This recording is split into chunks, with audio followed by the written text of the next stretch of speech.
Greetings, ladies and gentlemen, and welcome to the second episode of the All of the Above podcast. This week, we're going to be talking with an amazing designer called Alonzo von Threet. He's a veteran in the industry, and we're going to be picking his brain about how he got started and some of his work ethics and some of his ideas. Due to some technical difficulties, some of my voice fragments were lost yesterday during the recording, so I'm doing the introduction now, and you're just gonna have to deal with some silences in between, but I'm pretty sure you're gonna get the gist when you listen to what the conversation is about. We're gonna jump right into John asking Alonzo some questions, so I hope you enjoyed this podcast. Oh yeah, I got questions, and I got to start off and say how pleased I am to finally talk Alonzo face to face, so to speak. I think we've been friends for I don't know, what is it, 4 or 5 years now, maybe?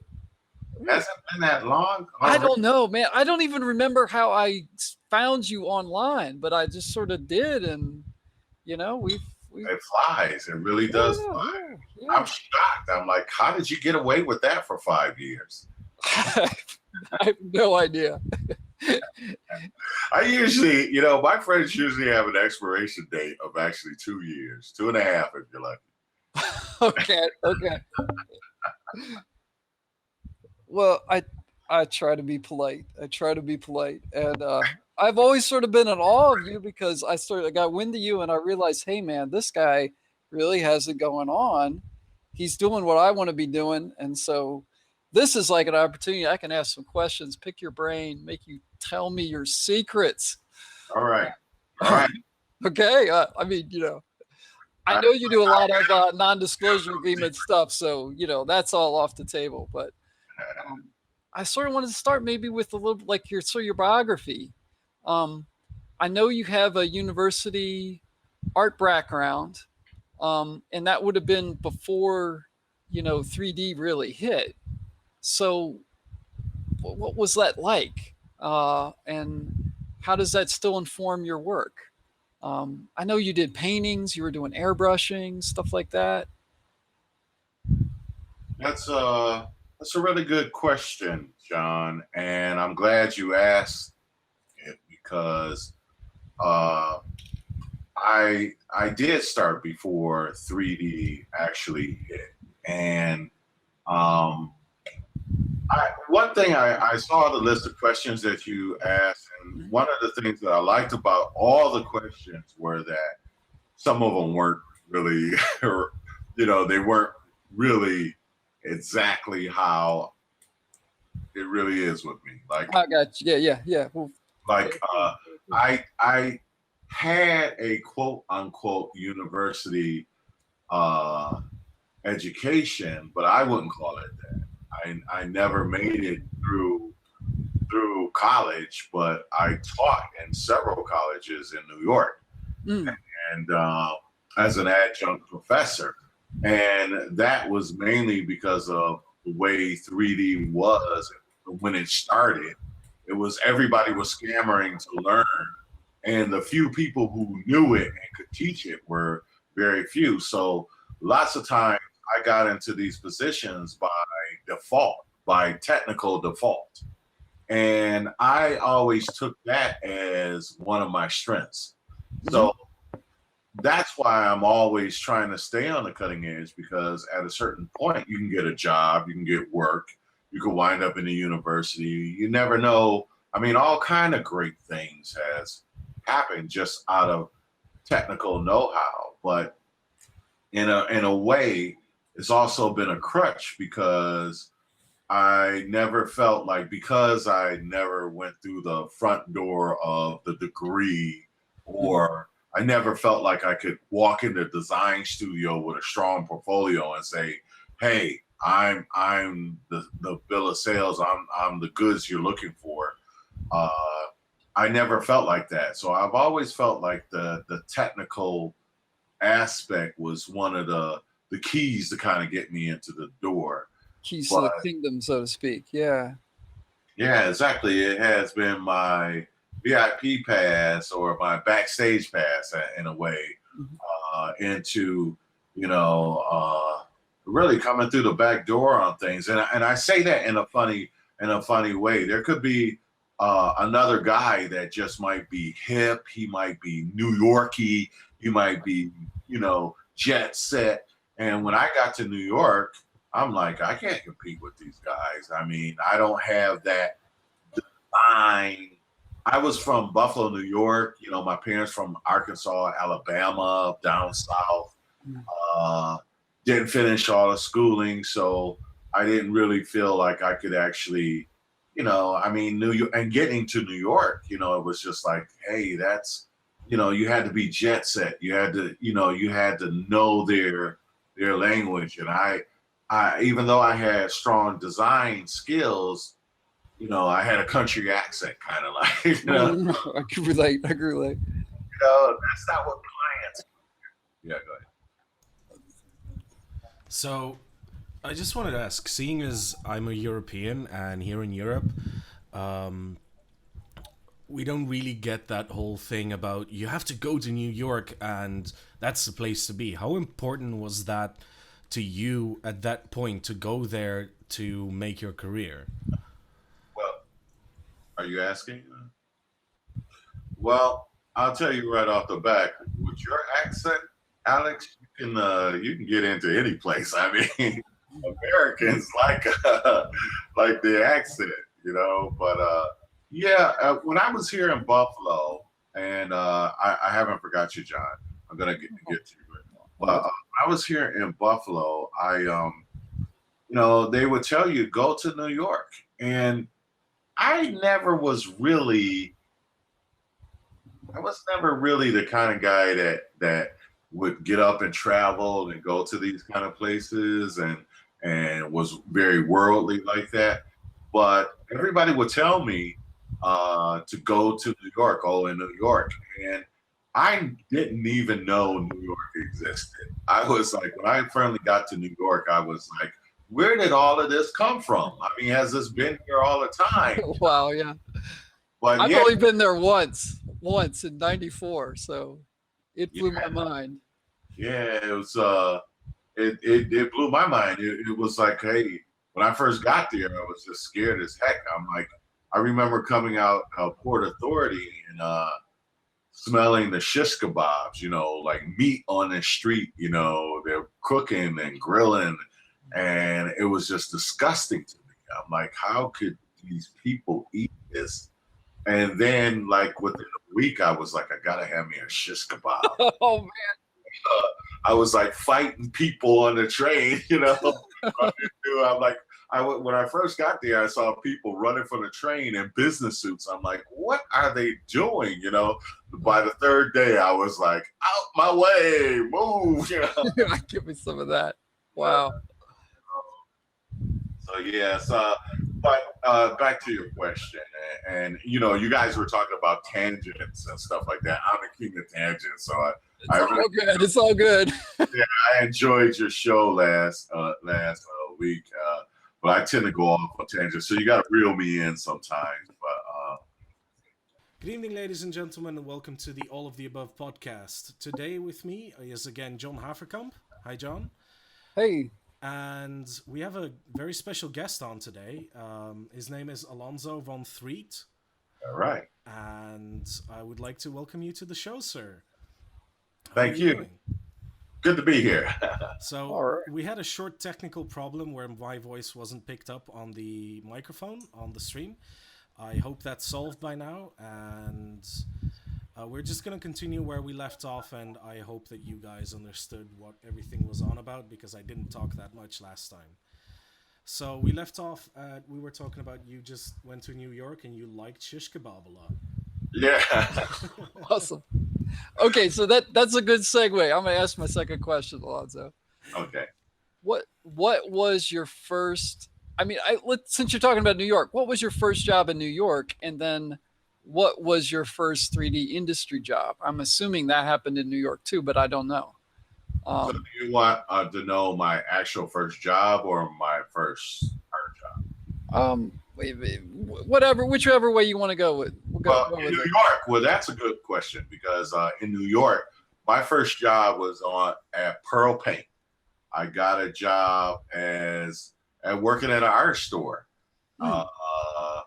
minimum wage job. I was about 27 years old, and I had lived in Kingston, New York for 2 years, and I was working at an art store called Catskill Art and Supply Store, Mountains. Oh, And wow.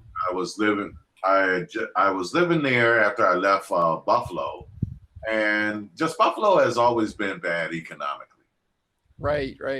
It's like the third in the United States, known for a lot of bad stuff. But it was a steel mill town, and so after the steel was exported, or however the industry died down.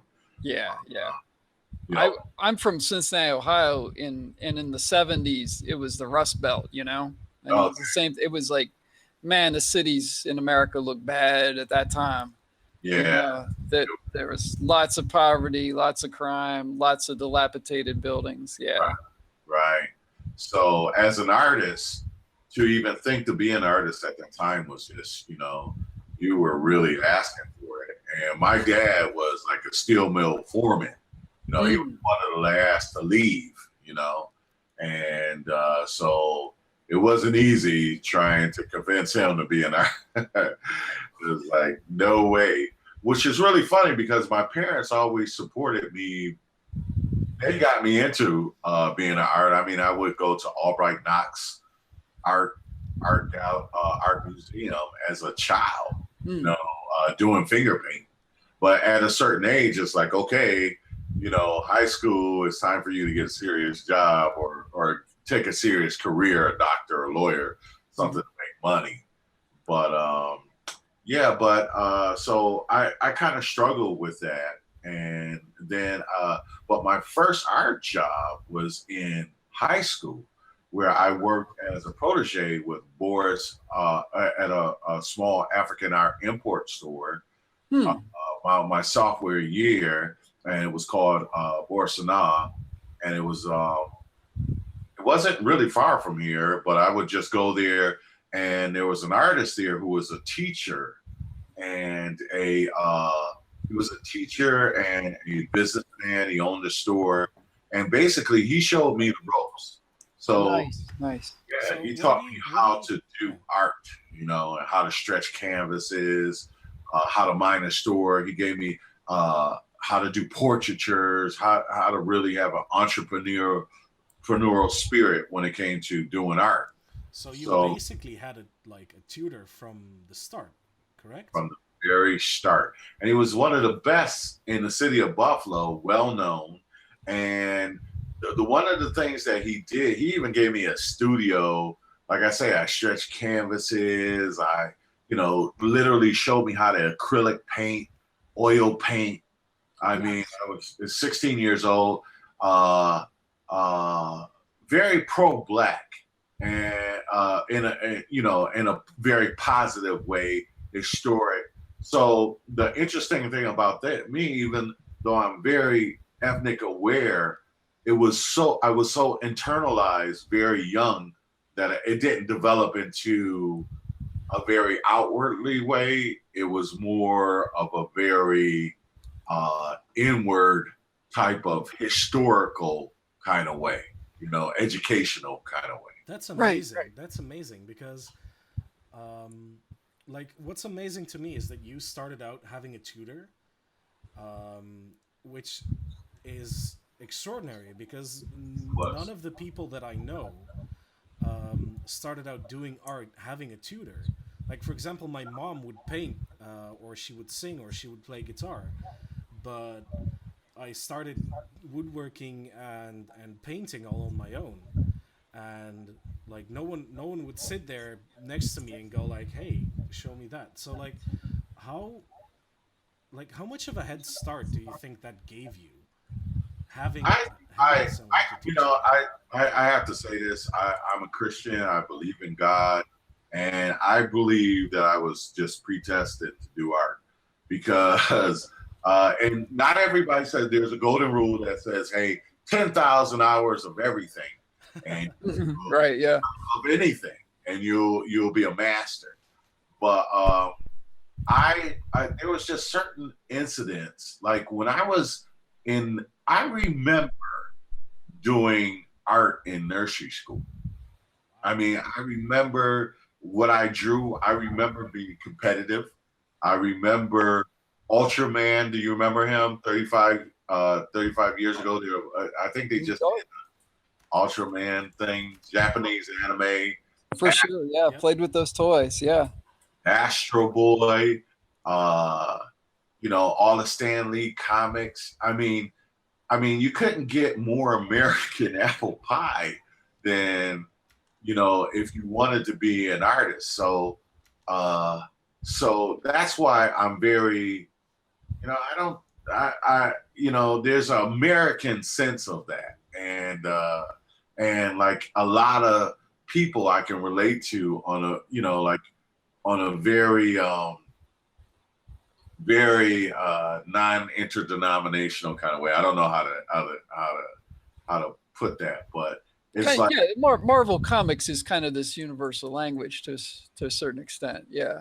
Yeah, like yesterday I was talking to a guy, and I'm not an X-Men fan, and we were just talking about X-Men, and I could, go on about it and talk about it, and I don't really even, know everything about the X-Men, Right.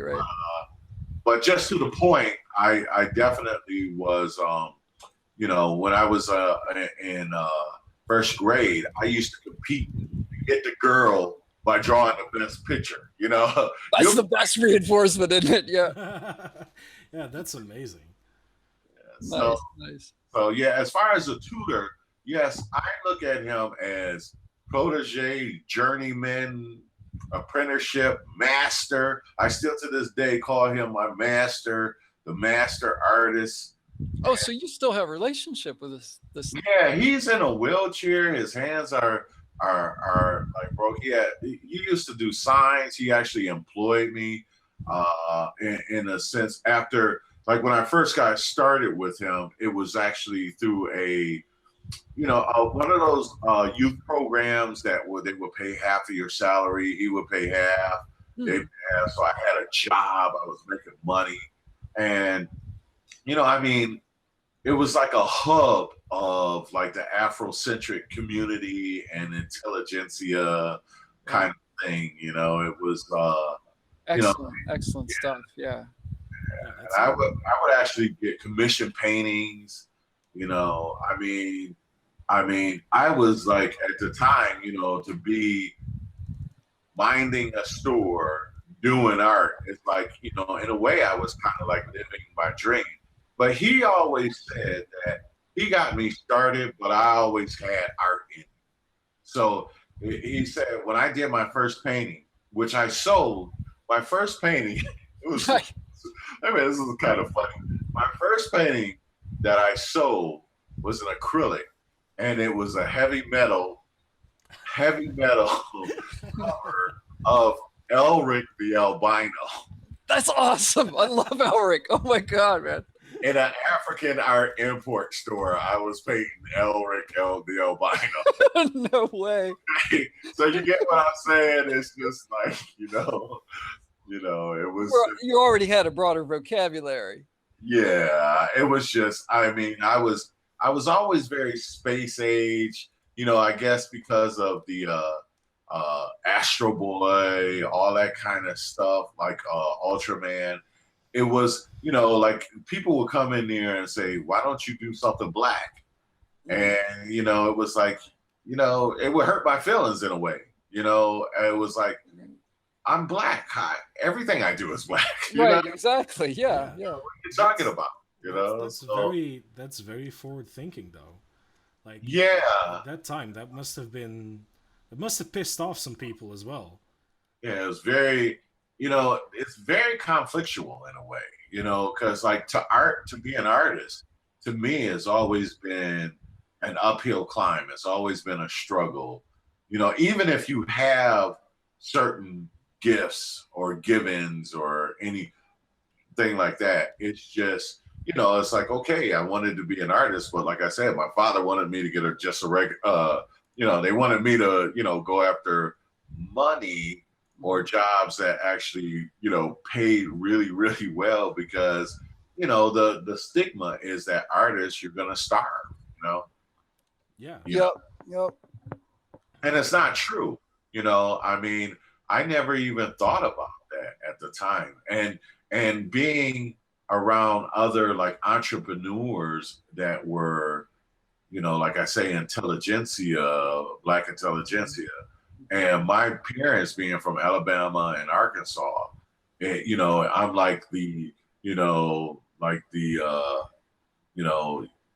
9 to 5. It was just, I just didn't make sense to me. And it's like, to even mention that around them just made them just very uncomfortable. It was like, 9 to 5, I'm not going to live like a slave mentality, 9 to 5. That's quite funny actually, because my experience is that as an artist, you don't have to do a 9 to 5. You can work any 80 hours of the week you want. Exactly. But that's if you're truly dedicated, though. That's my experience. Like with doing art, being a professional artist, is that some weeks you have nothing to do, and then other weeks you're working 15 hours a day, and then like being like working yourself to a burnout, and then crashing afterwards. And was that the same for you, or did you just? That's always.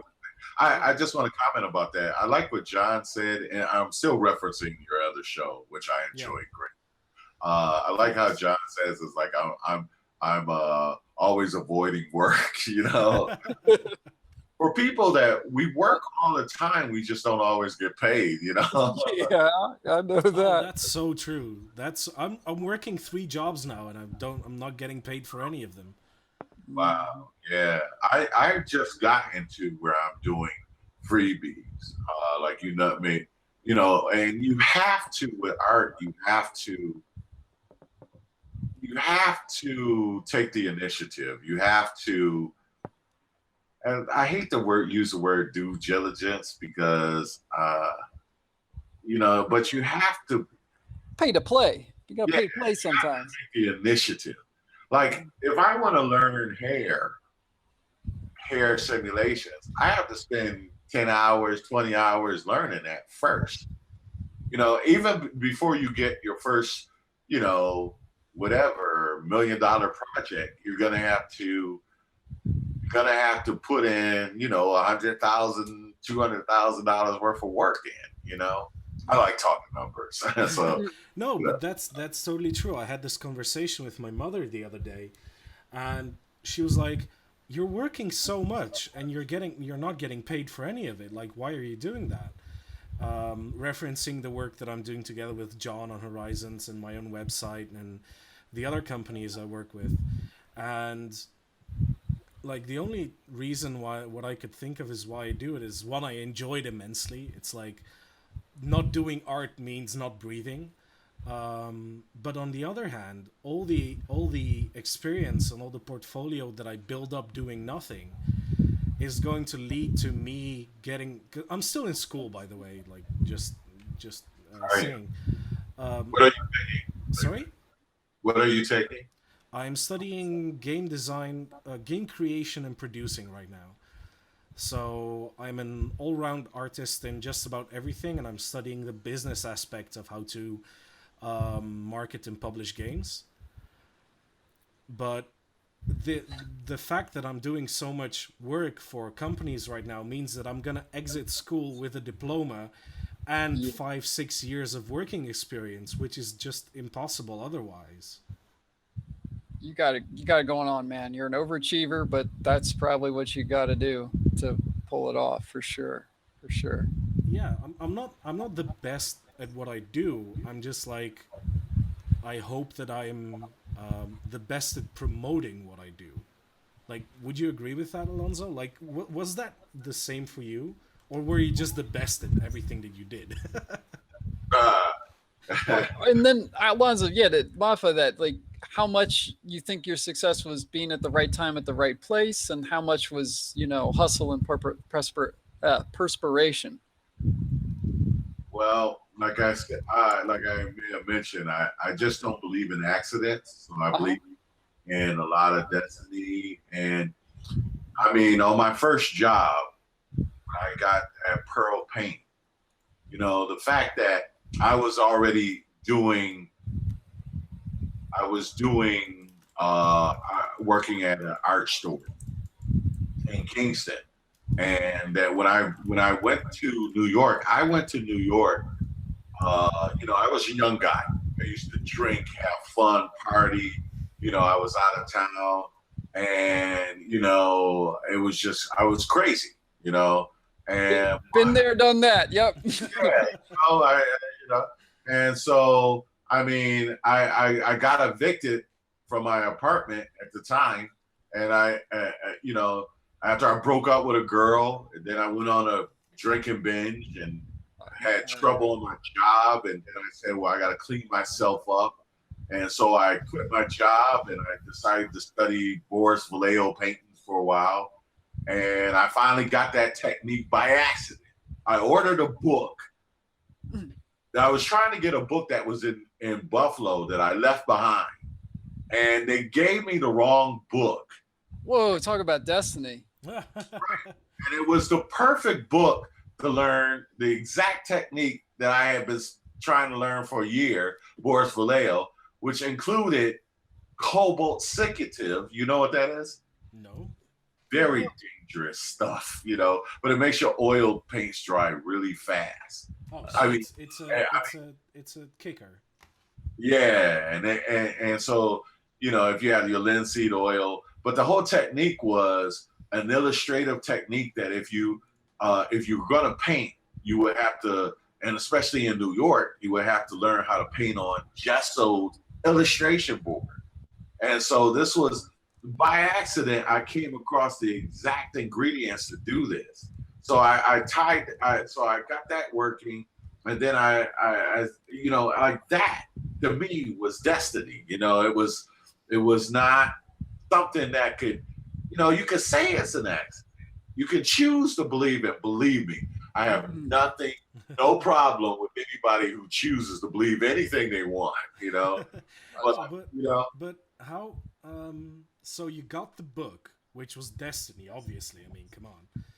I mean, it's only destiny because I spent a year. I just did a commission for a guy, for Bob Marley portrait, and I did a commission, and I was trying to get the oils to dry, and I was trying to get that wet and wet technique. I had actually started to try to learn it before I left Buffalo, and I couldn't get it. And by accident, I get like a new published version of that book. And if you're an artist, Boris Vallejo, and you're trying to learn that, your technique is your goal. I mean, like you say, you breathe. If you're not breathing, if you're not doing art. So, but how did you turn that technique into money? Because that's like, I have certain techniques. That's the $1,000,000 question. Yeah. So like, I have certain techniques. It's all money. It's all money. No, I know, but for example, like I started out doing woodworking, smithing, metalworking. That has everything to do with what you're doing right now. Yeah. And tell me how. No. Everything that I design right now is like a combination of what I learned in the past. So how did you turn that technique that you had and all the techniques that you learned into a successful business? Well, I'm not really a successful business.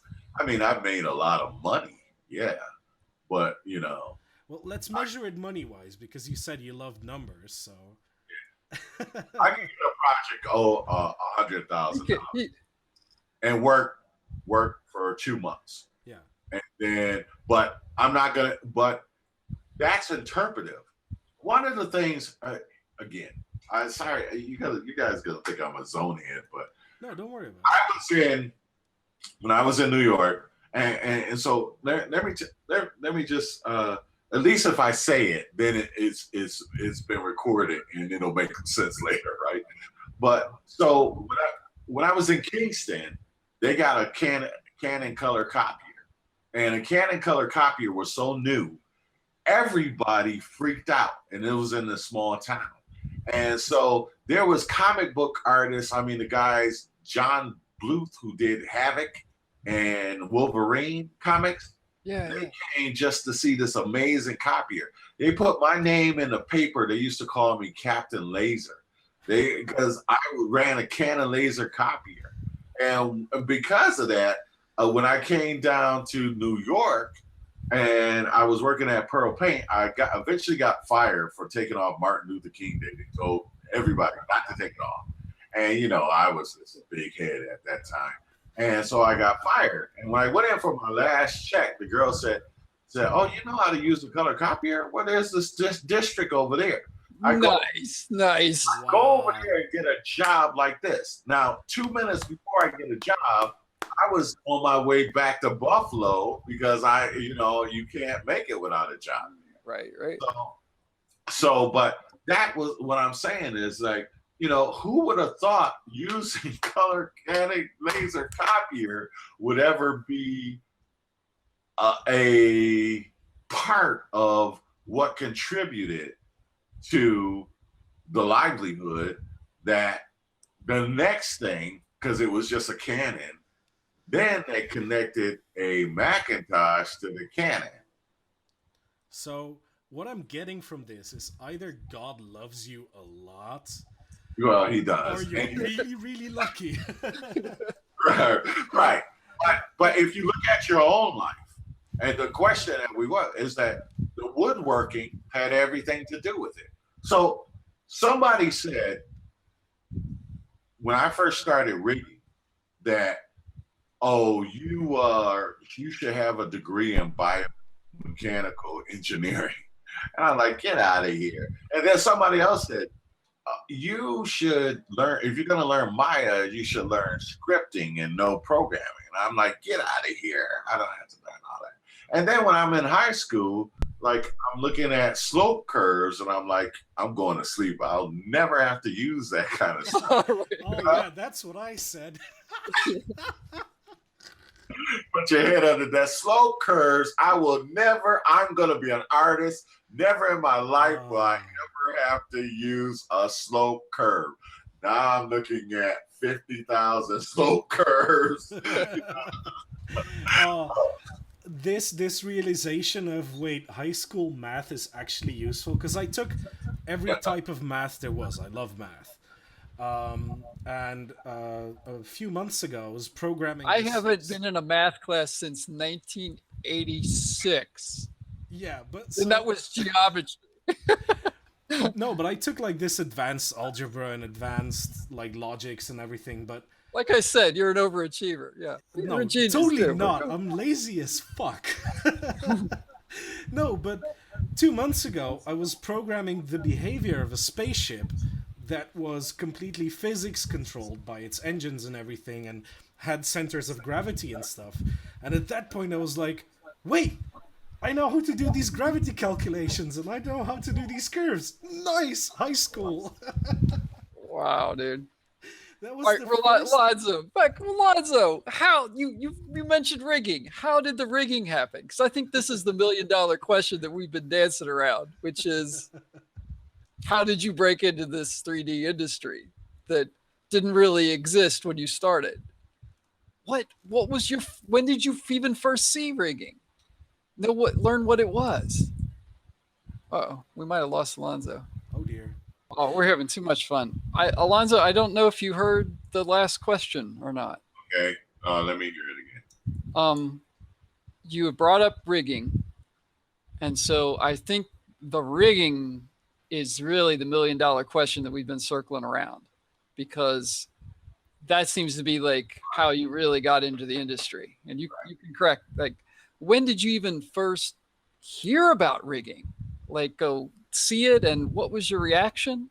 And then how did you get so good at it, and how did that turn into your career? So let me say first, rigging was a very painful process for me. And I made innuendos or suggestions about, and this is my favorite joke. Rigging keeps me a holy man because it keeps me on my knees praying. Why, God? I mean, it is. That's great.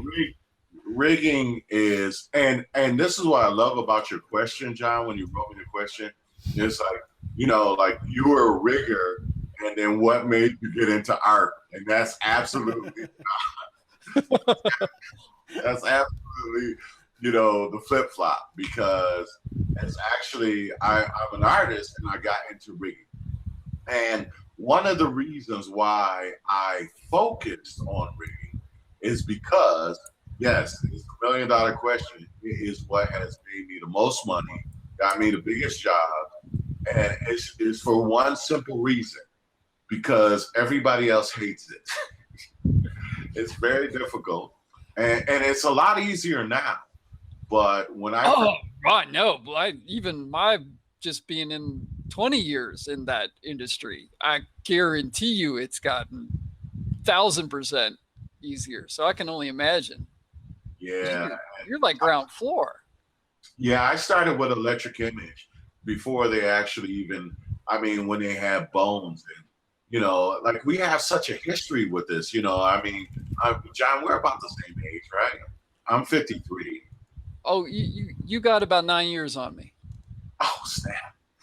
Yeah, you got about 30 years on me, Alonzo. So. Oh man, I'm old. I tried to do that too. But can I withdraw the question? You're an elder here, Alonzo. You're and I'm feeling it, and I always feel like I'm just getting started. Ain't it the truth?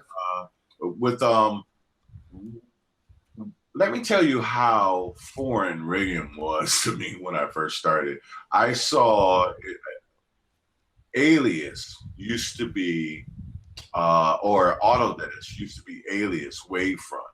And I used to get those demo reel videos on VHS, myself, just because I just loved 3D graphics. I thought it was so cool, and one of the videos I saw a bone skeleton of a guy a skeleton pulling itself up, and just they were showing inverse kinetics, and it was locked at the wrist, and he was like doing some chin-ups, and I looked at it, I'm like, what the hell is that? I will never need to know that. I don't care what it is, and it looks ugly too. And I just had no affection towards it whatsoever. And they said inverse kinematics or whatever. And I watched the video 1,000 times and it never ever ring a bell. And Alex, sometimes you said oh, it's great to have a tutor. I had a tutor when I was younger, but I didn't when I got into 3D. So I had groups, and I stayed around groups, and I had people who friend me, showed me favor, showed me the ropes. But, you kind of got to, you get tossed in the water with this, and it's just like swim. Yeah, it must have been way harder back then, because when I started out in 3D 5 years ago, I started out in Maya. And even 5 years ago, Maya was a piece of shit, and it was hard. Yeah. Hard, very hard. Yeah. And they scare you from it, telling you not only is hard, it's expensive, so you never get to even touch it. And I used to go in the rooms at SVA, School of Visual Arts in New York, and it'd be the refrigerator room, and it'd be cool, and you had to have so much money, to even just go around it. And then if you didn't own it, people would belittle you and call you a peon. So you're never really worthy of actually learning it. And so there's just this big drama of even learning it, even if you believe you could at the time or wanted to or saw the necessity of it. It was just horrific. But it took me, Electric Image is the main program, and that was $7,000 at the time. And it was the fastest program on the Mac. And, if you ever actually got to use it, it was like, anybody who used it, they were just like a god, you would bow down to them and just was like, oh, you're just above everybody. And, and then later on, it's like 10 years later, people are like, hey, is that program still around? Which it It's is. still around, actually. Yeah, I beta test for them, actually. Wow. And I have beta tests. I've actually developed most of their rigging. Most of anybody who has a technical problem with rigging, the company sends them to me. And that was in New York as well. So that's how I got a lot of projects. They would just, we got a guy in New York who knows this stuff. And Hook me up with a copy, man. That's the only thing. It was the hardest program to crack. I saw a crack of a student who was my bus buddy at the time. I will never forget the day. It was like a vision. He was walking in, he was slow motion. He said, I got a crack of VI. And wow. I'm like, I was slow motion. I'll never forget it. And I didn't believe him. And, fortunately, and my policy with that is if you do, use it, make some money, buy the program if it makes some money for you. And then I wound up being an advocate for them. So, absolutely. Yeah, 100%. Okay, I just came into the cold this year. I bought Moto. Yeah, I mean, hey, there's some realities because if you don't use a crack, you'll never ever get, I mean, the companies nowadays are doing all kinds of incentives, subscription, low play plans, and all that stuff, which is very, very good. But when we started, it was like you either had 700 or you're a peon, so so as far as rigging, my biggest client, BMW. All the car I did. I was a producer and managed a team in New York, who I work with. My best bud and Asia guy, David Wu. I'm actually doing a project now for Daniel Wu. We won awards around the world. Singapore Museum, Business Week. We've done a lot of great things, I managed like a team from my home here. So there was a time you did have to be in New York, but after a while I realized, hey, I could freelance. I had enough skills, that it's still risky business, but I said I could freelance. So I managed them as a team. I was art director, but I got the job from rigging a robot for Puma, a robot that had to do, it was like a web game type of robot for their Christmas thing. And it was the most complex rig that I could do at the time. I think I got paid $9,000 or something like that.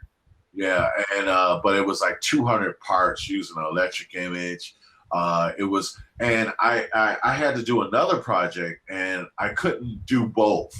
But I was, very technically savvy that I figured out how to get the geometry was so big for the BMW stuff that my team couldn't get it together. So I had to delay the robot and get those kind of things fixed up. I actually had some programmers make some adjustments so that we can import it, all the data. I mean, gigs of data out of Maya into electric image, which was the fastest rigging. I mean, like gigs of data. And what time are we talking? Because this was like in 2006.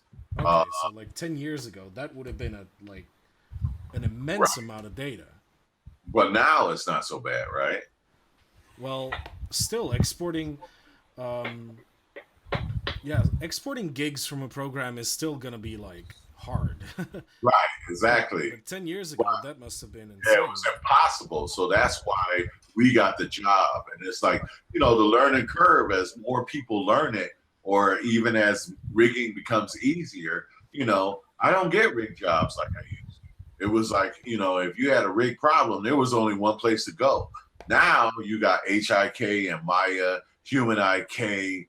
You have some phenomenal rig. I mean, motion capture. People are using kinetic systems. So here in the town where I live, or next to it, there is a company called Xsense, and they developed this motion capture suit, which is Yeah, I know that suit. Yeah, What? and Markerless. sorry. It's markerless. Yeah, exactly. It's like Wow. it's a full access suit, and it's all connected, or it works with motion sensors and like tilt sensors and stuff. And like when I went there, I was invited for a meeting there, to see what their technology was and what they did. I was astonished because I learned rigging back in 2010, or yeah, back in 2010, no, 2009 even, I think, in Maya, and all of my rigs were obsolete at that point because that suit existed, Right. and because that suit recorded their software recorded everything, and you didn't have to adjust it. You just put it into Motion Builder, and you just slap it onto a model that has human IK characteristic, and it's done. And That's I'm talking that's no adjustments. yeah, that's amazing.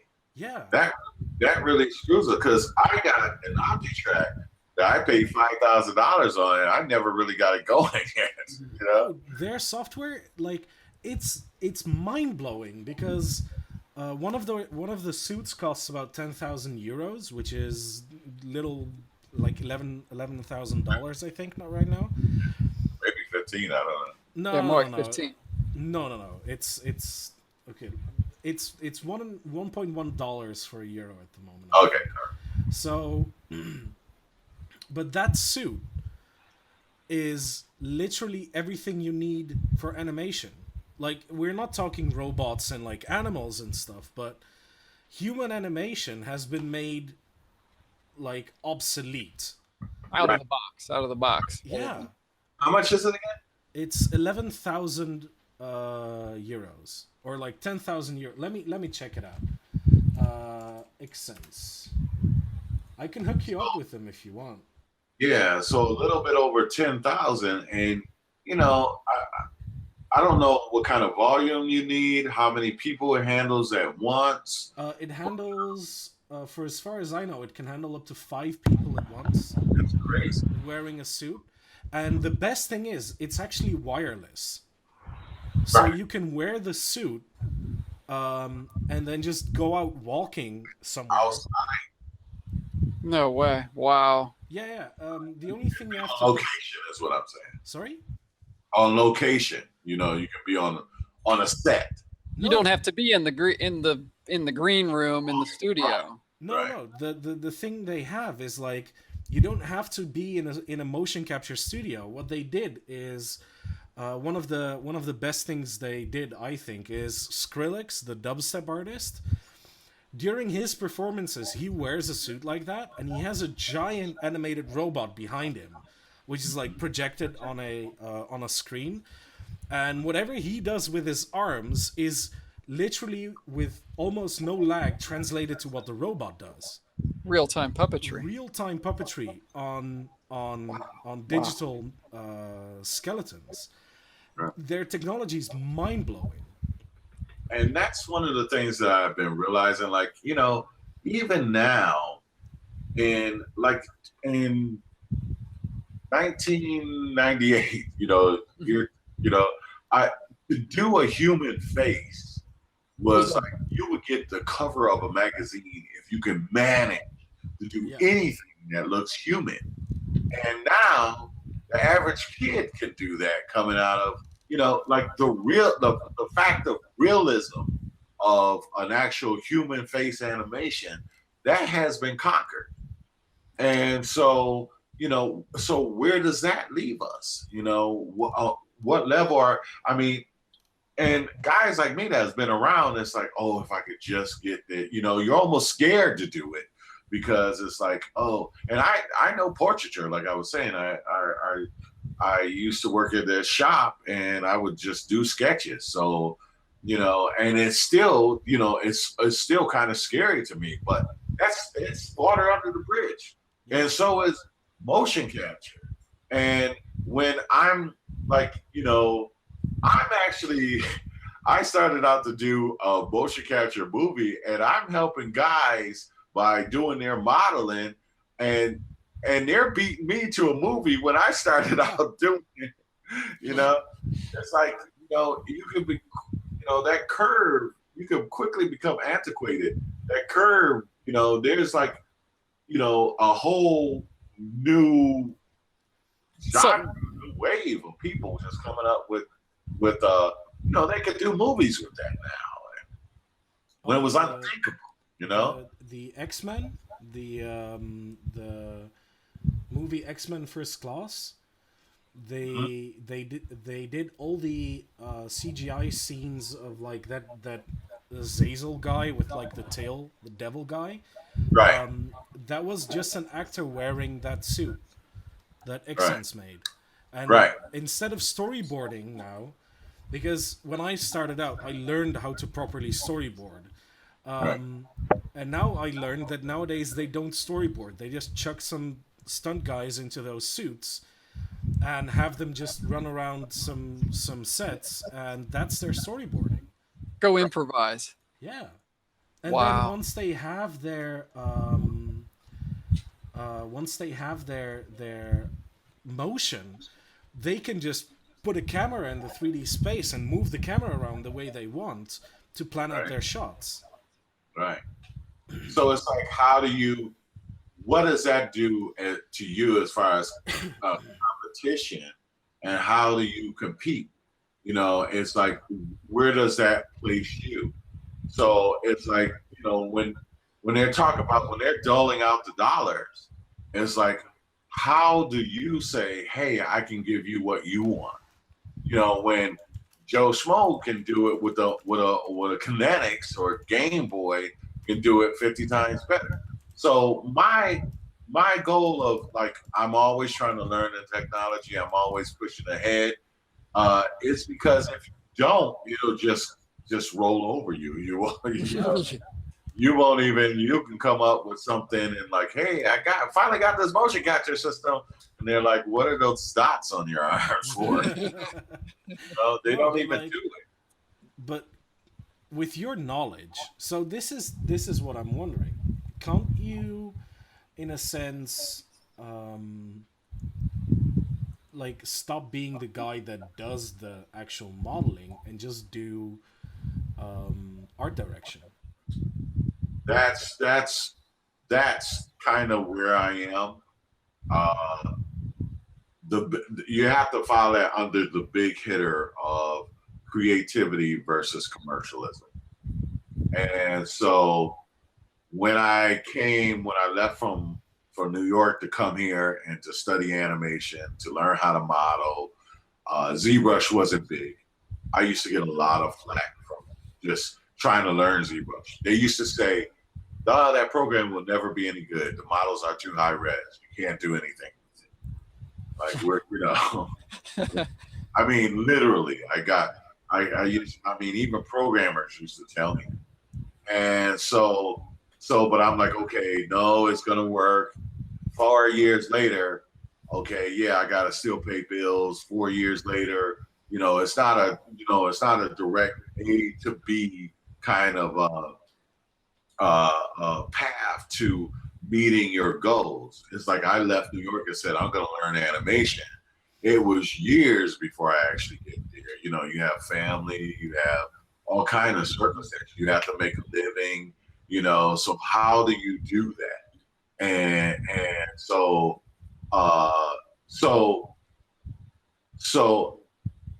at one point I'm being commercial. At one point I have to satisfy the creativity. And then at one point you say, hey, I got a team. I can work for 4 months out of a year, and I could do my creativity the rest of the year. That's the dream. That's living the dream. Sign me up. Exactly. So how important is either one of those? So I immediately, when you said you were going to school to be a producer, at some point you're going to have to say, well, do I really need to model? Do I really need to rig anymore? Do I really have to? Why don't I just broker this and to get me out by the hill? this is the thing that I thought of a month ago was let me explain how my brain works. So I can do a lot of things. I can play music, I can work with wood, metal, I can 3D model, I can paint, I can draw in charcoal, pencil, you know, like I collect skills and hobbies. And every skill and every hobby that I've ever collected, I've only learned up until the point where I understand why everybody else is better than I am. So at this point, I'm at a point in 3D where I understand why the people who put in the 10,000 hours to make their portfolio amazing are that amazing. Right. But then I thought, I don't want to be a 3D modeler the rest of my life, because even though that fulfills me in a very satisfying way, being actually the art director who tells everybody what to do is my end goal. And then I thought, why don't I become the producer? Because if you want to make money, you're not going to model. That's not how you make money. If you want to make money, you're the guy who gives money to the game company, who then makes a game, and then you take a share of their money. And I know everybody bitches at the producers for being assholes and not allowing their creative vision. You're getting right to the point that I wanted to hit on. Yeah, Like, go ahead. your fang's gonna grow, and every time you see an artist, you're like, I want to suck your blood.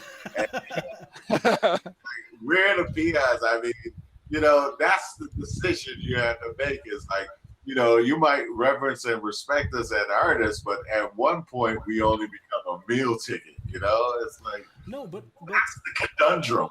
yeah, but that was what I was thinking, because at this point, every major producer of video games is being hated for microtransactions and just for their bad business practices. I'm just thinking, isn't there a way to be a producer and like not be a douchebag about it? Like if you can... How are you gonna not be a douchebag when everybody else around you is a douchebag? How are you gonna swim with sharks and be a seal? You know, Right. But why do you have to be a shark? Like why? Because everybody else is. No, but why aren't you just a whale? Huh? Why aren't you just a bluefin whale? Well, whales kill sharks. They just found that out. Oh, really? I know dolphins do. Yeah. The way they kill them is the most ruthless way. They actually, killer whales actually turn upside down, grab the shark by the neck, and then flip back up, and it turns the shark into an inebriated trance because they're trying to get their equilibrium, and then they eat their liver. Whoa! Wow! Hello, Free Willy. You know. yeah.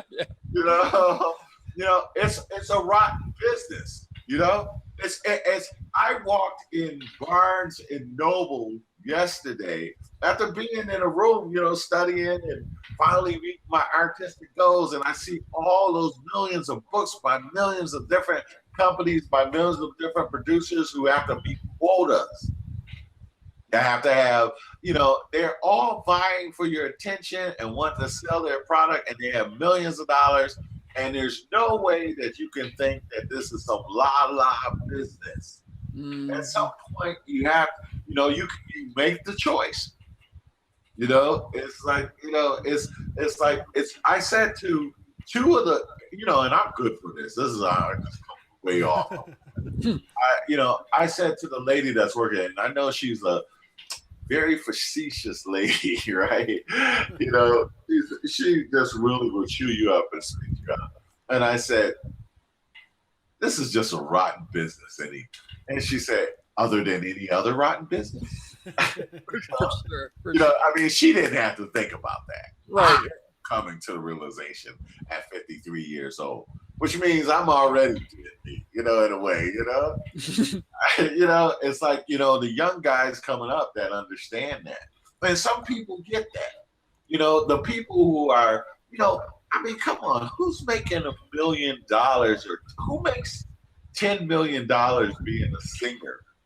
You know, you gotta have a perfume, you gotta have this, you gotta have that, you gotta have all of these things, I mean, you gotta have this street knowledge and this dog eat dog, that's what it is. So when you said producer, I'm like, okay,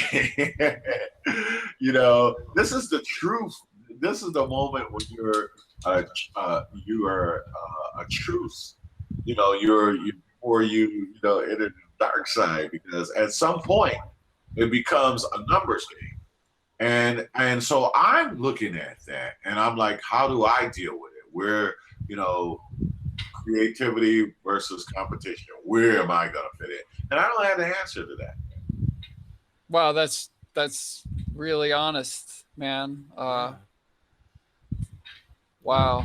I'm sorry. That's where we're at, though. I mean, it's fantastic. You shared your whole journey, and now basically you're saying, "Hey, I'm in the same place almost." Yeah. That's quite funny. Just literally at the beginning, and I have to make the choice. I mean, I have a red camera, right? That's a $20,000-$30,000 camera when I bought it, 25,000, and I bought it for artistic reasons, solely artistic reasons. I wanted when I started out to have 4K slides and a film scanner. That was the thing.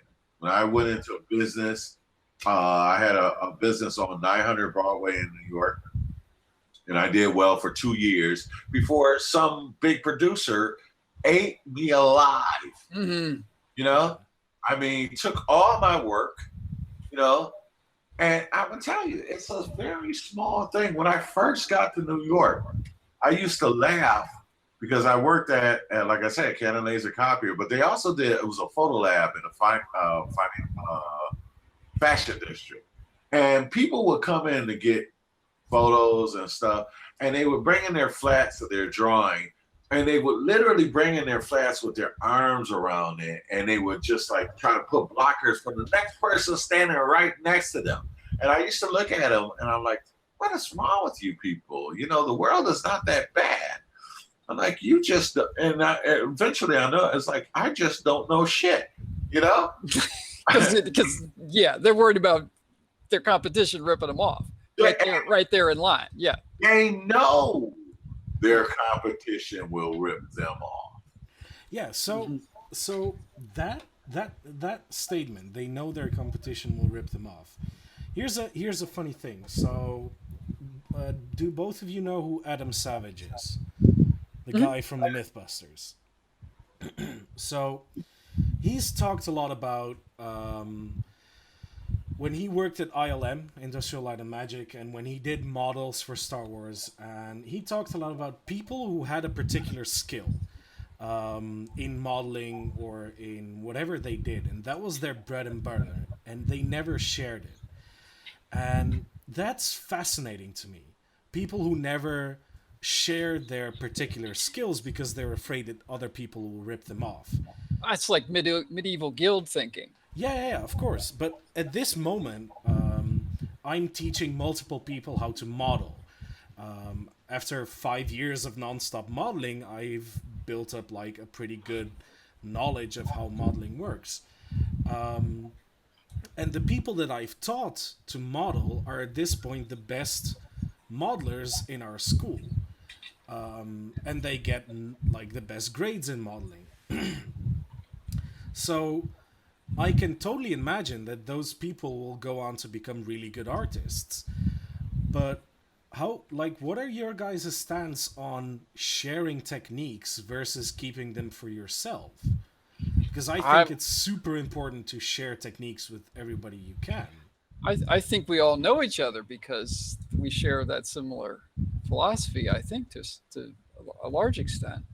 I mean, I think I'm more of a teacher than I am I make more money out of teaching than successfully doing projects, for sure. Yeah. I can admit that. And that's because I enjoy teaching. So sharing the knowledge is what I'm all about because I just love it. I think John is right. Like there's a part of me that I just gotta let it out. I gotta show it. And I've always been like that since a kid. And So, but to the point, I'm glad, John, you answered that, because we do share. We have a group. We share information, but I understand your question, Alex, because I know guys who they share every single bit of knowledge they have. And I did not understand why in the world they would do that when I first started. And I'm like, why do you just tell everybody everything? And there's a group of guys, though. The point of a user group is that you get together and you share information and you all grow and you all get better. But at some point, there's people who do that and there's people who don't. There's people who will never share their techniques with you. Matter of fact, you can share your techniques with them and they will not share theirs. Oh, no. Yeah. By the way, John, can you turn off your fan? It's kind of loud on the recording. Okay, sorry. Sorry, continue, Alonzo. So there's two schools of that. So they always say when you're on a project, you share. And I sort of have a problem with that because I have individuality. Yeah. And so I don't want to be just completely part of the group. I'm Alonzo Von 3D artist, So I have to maintain a certain amount of individuality. But I love sharing what I know. That's why I post a lot. And a lot of it is I'm just fascinated that just happened.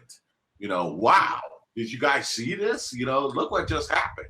And so I'm just shocked. And I have a tendency to do that. But there's a certain homage I pay to all the guys who gave me information that I cannot keep information. It's like bad camera. Mm-hmm. So there's been so many guys who have shared good information.